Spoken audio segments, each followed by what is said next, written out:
जय श्री राधे कृष्णा। ओम कुकरेजा चैनल पर आपका हार्दिक स्वागत है। हरि अनंत हरि कथा अनंता में आज सुनिए कार्तिक मास की देव प्रबोधिनी एकादशी व्रत कथा।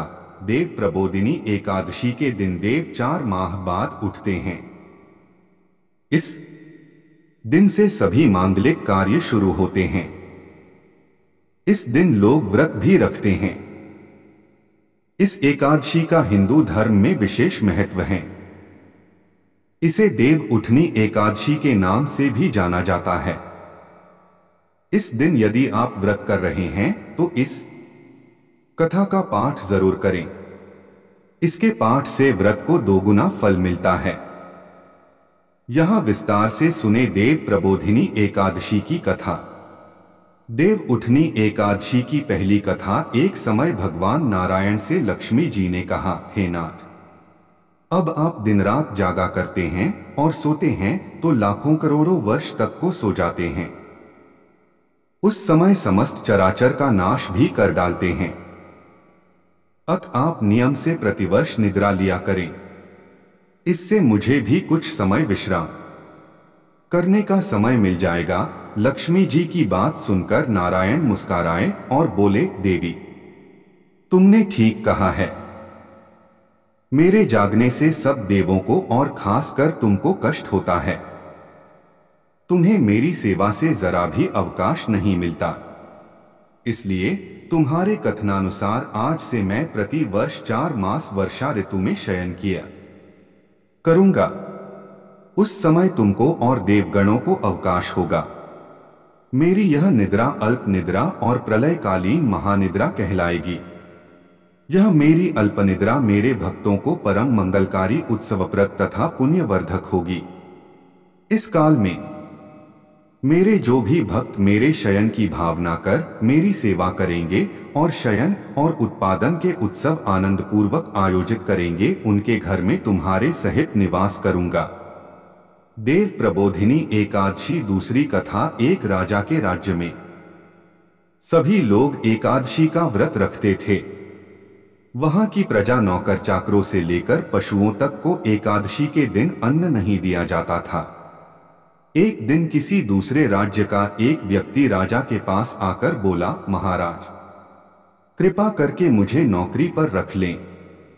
तब राजा ने उसके सामने एक शर्त रखी कि ठीक है, रख लेते हैं, लेकिन रोज तो तुम्हें खाने को सब कुछ मिलेगा, पर एकादशी को अन्न नहीं मिलेगा।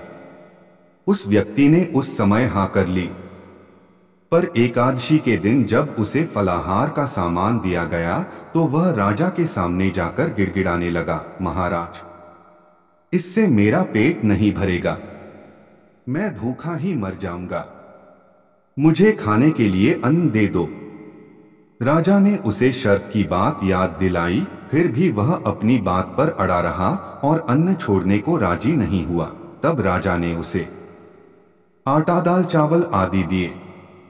वह नित्य की तरह नदी पर पहुंचा और स्नान कर भोजन पकाने लगा।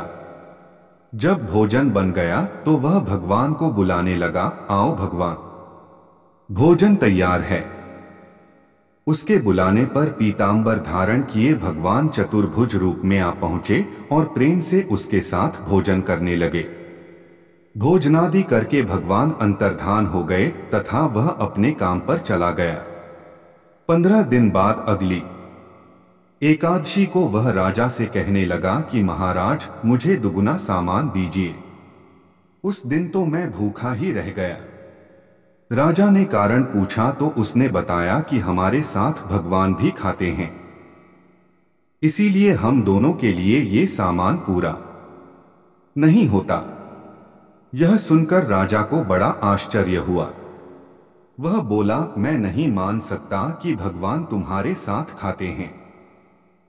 मैं तो इतना व्रत रखता हूं, पूजा करता हूं, पर भगवान ने मुझे कभी दर्शन नहीं दिए। राजा की बात सुनकर वह बोला, महाराज, यदि विश्वास न हो तो साथ चलकर देख लें। राजा एक पेड़ के पीछे छिपकर बैठ गया। उस व्यक्ति ने हर रोज की तरह भोजन बनाया और भगवान को शाम तक पुकारता रहा, फिर भी भगवान न आए। अंत में उसने कहा, हे भगवान, यदि आप नहीं आए तो मैं नदी में कूदकर प्राण त्याग दूंगा। फिर भी भगवान नहीं आए। तब वह प्राण त्यागने के उद्देश्य से नदी की तरफ बढ़ा। प्राण त्यागने का उसका दृढ़ इरादा जान शीघ्र ही भगवान ने प्रकट होकर उसे रोक लिया और साथ बैठकर भोजन करने लगे। खा पी कर वे उसे अपने विमान में बिठाकर अपने धाम ले गए। यह देख राजा ने सोचा कि व्रत उपवास से तब तक कोई फायदा नहीं होता जब तक मन शुद्ध न हो। इससे राजा को ज्ञान मिला। वह भी मन से व्रत उपवास करने लगा और अंत में स्वर्ग को प्राप्त हुआ। देव प्रबोधिनी एकदशी की तीसरी कथा। एक नगर में एक राजा था।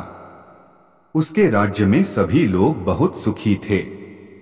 उस नगर में एकादशी को कोई भी अन्न नहीं बेचता और न ही कोई अन्न पकाता था। सभी फलाहार करते थे। एक बार भगवान ने राजा की परीक्षा लेनी चाहिए। भगवान ने एक सुंदरी का रूप धारण किया तथा सड़क पर बैठ गए। तभी राजा उधर से निकला और सुंदरी को देख चकित रह गया। उसने पूछा, हे सुंदरी, तुम कौन हो और इस तरह यहाँ क्यों बैठी हो? तब सुंदर स्त्री बने भगवान बोले, मैं निराश्रिता हूँ। नगर में मेरा कोई जाना पहचाना नहीं है, किससे सहायता मांगी? राजा उसके रूप पर मोहित हो गया था। वह बोला, तुम मेरे महल में चलकर मेरी रानी बनकर रहो। सुंदरी बोली, मैं तुम्हारी बात मानूंगी, पर तुम्हें राज्य का अधिकार मुझे सौंपना होगा। राज्य पर मेरा पूर्ण अधिकार होगा। मैं जो भी बनाऊंगी तुम्हें खाना होगा। राजा उसके रूप पर मोहित था, अतः उसकी सभी शर्तें स्वीकार कर ली। अगले दिन एकादशी थी। रानी ने हुक्म दिया कि बाजारों में अन्य दिनों की तरह अन्न बेचा जाए। उसने घर में मांस मछली आदि पकवाए और परोसकर राजा से खाने के लिए कहा। यह देखकर राजा बोला, रानी, आज एकादशी है, मैं तो केवल फलाहार ही करूंगा। तब रानी ने शर्त की याद दिलाई और बोली, या तो खाना खाओ, नहीं तो मैं बड़े राजकुमार का सिर काट दूंगी। राजा ने अपनी स्थिति बड़ी रानी से कही तो बड़ी रानी बोली, महाराज, धर्म न छोड़ें, बड़े राजकुमार का सिर दे दें। पुत्र तो फिर मिल जाएगा, पर धर्म नहीं मिलेगा। इसी दौरान बड़ा राजकुमार खेलकर आ गया। मां की आंखों में आंसू देखकर वह रोने का कारण पूछने लगा तो मां ने उसे सारी बात बता दी। तब वह बोला, मैं अपना सिर देने के लिए तैयार हूं। पिताजी के धर्म की रक्षा होगी, जरूर होगी। राजा दुखी मन से राजकुमार का सिर देने को तैयार हुआ तो रानी के रूप से भगवान विष्णु ने प्रकट होकर असली बात बताई। राजन, तुम इस कठिन परीक्षा में पास हुए। भगवान ने प्रसन्न मन से राजा से वर मांगने को कहा तो राजा बोला, आपका दिया सब कुछ है, हमारा उद्धार करें। उसी समय वहां एक विमान उतरा। राजा ने अपना राज्य पुत्र को सौंप दिया और विमान में बैठकर परम धाम को चला गया।